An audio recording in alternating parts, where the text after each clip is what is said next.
This kind of care is dysfunctional because it is not rooted in love, but in fear. But the real question here is, what does it actually look like? Be it in a family setting, in the workplace, or even in a church environment. Welcome to Rewired. Welcome to the place where emotional intelligence, self-leadership, and faith come together to take you from a life of survival to the life you deserve.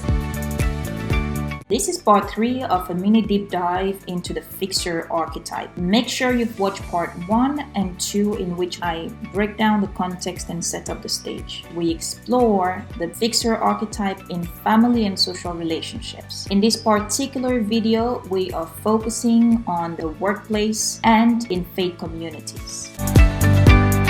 In the workplace, the fixer is seen as the reliable one, the problem solver, the unofficial therapist of the team. They often over-deliver and take on other people's responsibilities, but silently feel undervalued. In this fuzzy dance of being dependable without holding people accountable, they might train stakeholders to lean on their over-functioning. And in the world of capitalism, that will be taken advantage of, be it in formal hierarchy or informal power structures. And this might look like peers taking advantage of your work and repurposing it as theirs. And when comes time for promotion, you may be thanked or not, but eventually the promotion will go on to somebody else. The risk they face in the workplace is that of becoming a workhorse. A workhorse is basically someone on whom the workload is dumped, but who never gets the credit.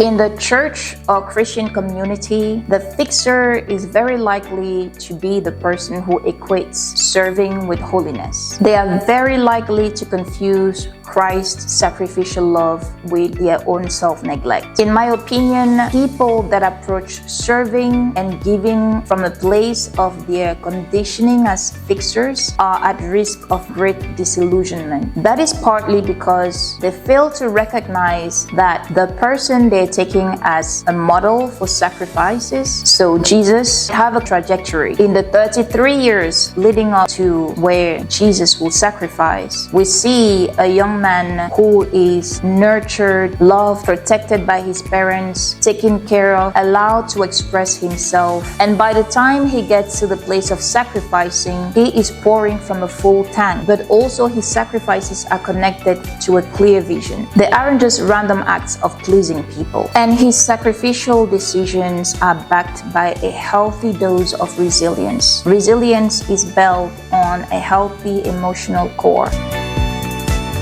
If you are someone who fits this archetype, it is important to close the emotional gaps that exist. The first step in closing this emotional gap is acknowledging that your worth is not tied to your sacrifices. A healed fixer will go from rescuing people to becoming a system builder that empowers others without carrying their weight. This marks the end of the first archetype. See you in the next video.